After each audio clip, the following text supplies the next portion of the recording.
So, please excuse the mess behind me. It's time for the first check-in.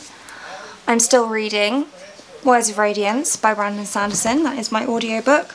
I am probably going to have to put a pause on both The Mediator and Fountains of Paradise, although how I can call it pause when I basically haven't read either of these for a week and a half.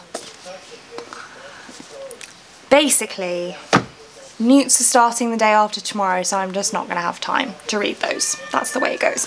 My main current read is State of Sorrow by Melinda Salisbury. I am on page 202 of around 450, which means that I need to read 250 pages by tomorrow night because I need to have finished this before the NEWTS start. So, all being well, I will be able to wrap this one up for you at the end of this vlog. But as I've already said multiple times, this book follows a character named Sorrow who is filling in, running the country on behalf of her father, who is suffering with depression and drug addiction. And those things have been brought on by the death of his son and then his wife whilst giving birth to Sorrow. And other stuff happens, but really the other stuff doesn't start to happen until around 150 pages in, so I don't want to take you that far in the plot given how far into the book it is. Once I've finished that, tomorrow, I have to finish it tomorrow because on Thursday the NEWTS begin, and I am actually going to a book club on Thursday evening, and then I'm going to be getting into my NEWTS reads, and I've already done my NEWTS TBR. That will be up already, so I will link it for you.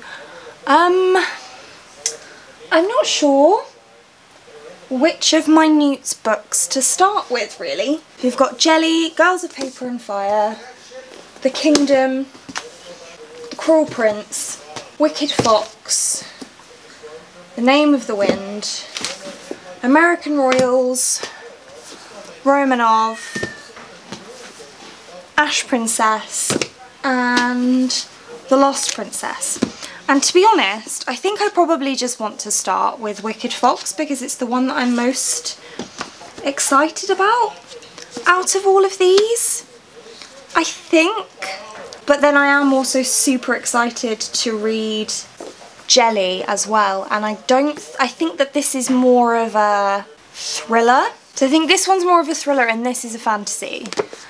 And my current read is a fantasy, but I mean I read a lot of fantasy anyway, and I feel like I haven't read a really incredible fantasy for a while, and I'm really excited about this one. So I think I'm probably going to start here, and then if I finish it in time I will read Jelly afterwards. And I'm gonna need to get a move on because some of these books are really big and I've only got a month to read them all, and I've got a pretty busy work month, but then I've also got a busy weekend, so we will see. But that's it for now.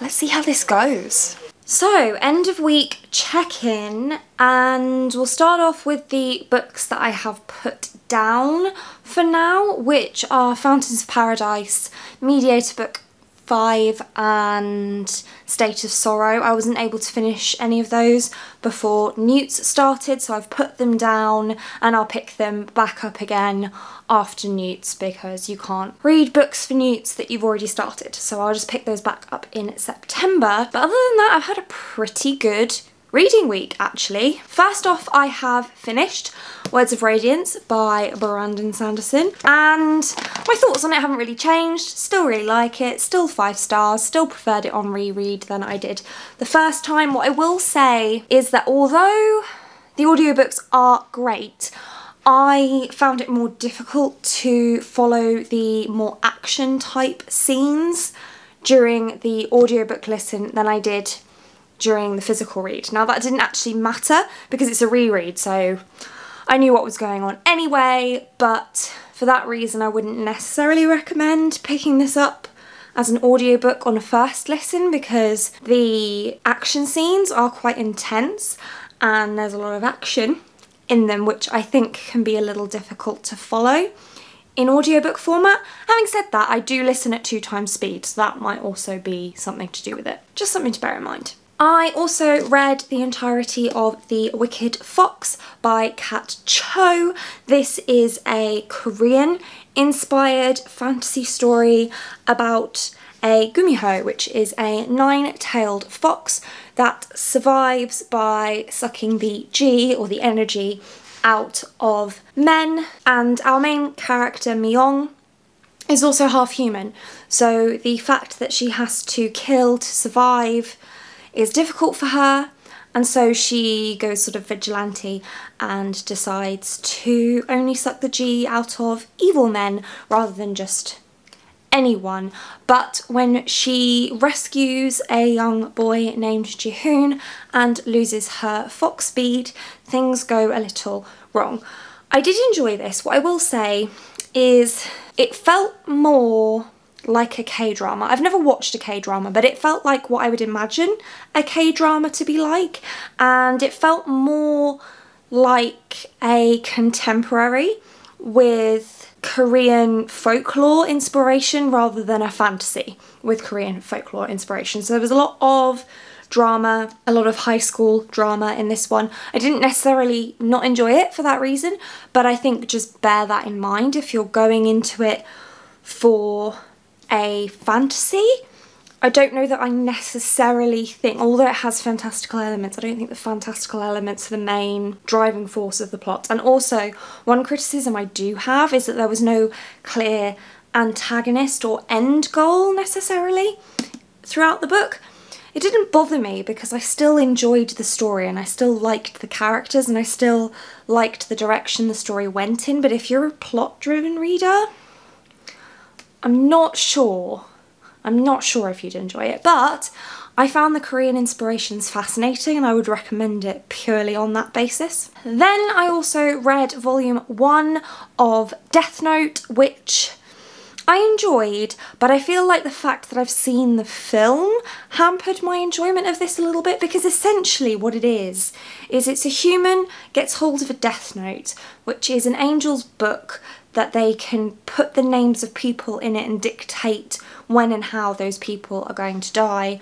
And so this is another story with a vigilante in it. The human who gets the Death Note goes vigilante and starts killing criminals, but essentially what this story is a mystery, and I've already seen the film, so I already know the outcome of the mystery, which takes away the tension of the story, and that impacts upon the enjoyment of it, I think. So I did enjoy it, but I don't think I enjoyed it as much as I would have if I didn't already know what was going to happen. And then finally I picked up Romanov by Nadine Brand, and this one, I'm halfway through it.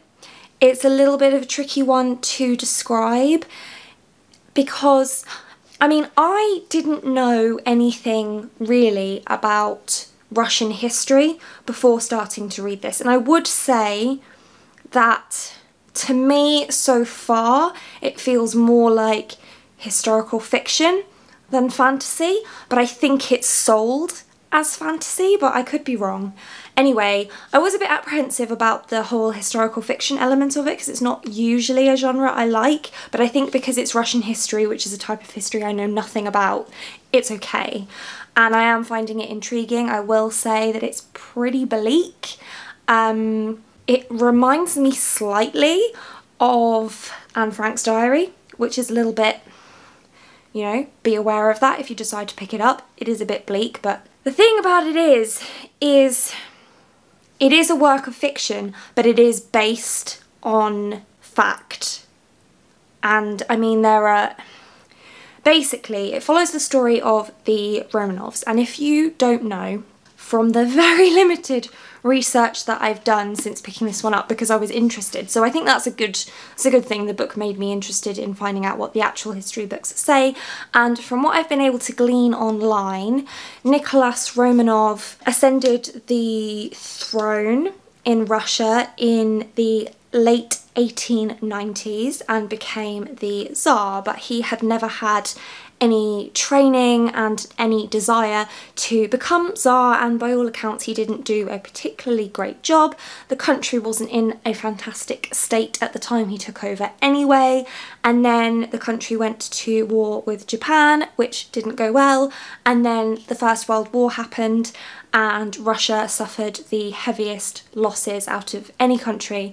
So I think I read that they lost 1.8 million soldier lives and 1.5 million civilian lives in World War I. So after the war, Tsar Nicholas abdicated the throne in around 1917, I believe. And at that point, the Soviet government took over, I think, and Nicholas and his family, which included his wife Alexandra, his son Alexei, and his daughters Olga, Tatiana, Maria and Anastasia, who probably everybody is the most familiar with because of the Disney film.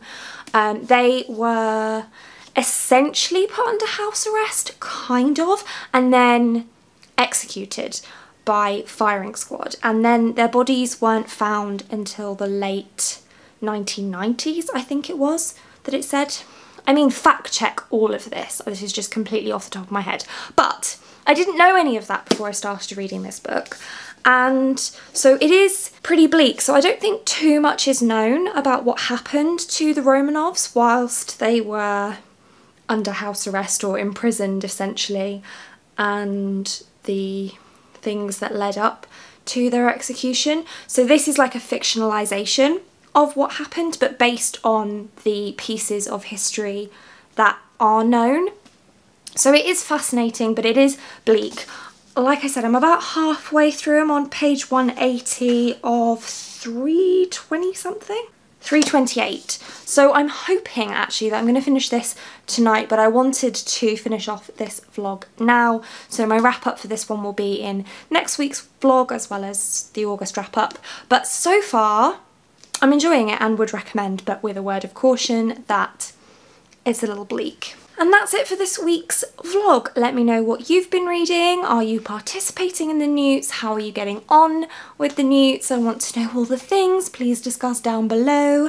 And that's it for this one. Thank you so much for watching. If you like this video and want to see more like this from me, then do think about hitting that subscribe button. And I hope to see you again soon. Thanks. Bye.